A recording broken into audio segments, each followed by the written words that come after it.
তো চলো বন্ধুরা, এই হচ্ছে স্টার জলসা সিরিয়াল উড়ান। তো চলো ভিডিওটা আগে দেখি, তারপর ফানি কমেন্ট গুলো পড়বো। আর তো চলো স্টার। কে পাদু দিয়েছো? পাদু? সকলে পেগলে গেছে সকলে। যা বাথরুমে যা কি হচ্ছে নাকি? হ্যাঁ, বাথরুমে কি হেগে আয়। নিজে করে আমার উপর চাপাচ্ছিস তো? বন্ধুরা ভিডিও দেখা হলো, চলো এবার কমেন্ট গুলো পড়ি আর হাসি। ভাবা যায় এগুলো নাকি স্ক্রিপ্ট। পাদুকাটা ছুঁড়ে মারতে হবে।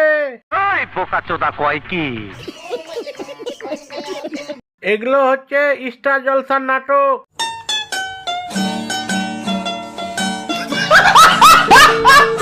গন্ধটা আমার এখান পর্যন্ত আসছে। বলো কি, তুমি সত্যি বলছো? হ্যাঁ। এটা স্টার জলসাতেই হবে। মিথ্যে কথা। শালা আজকাল সিরিয়ালও পাদাপাদি হয়।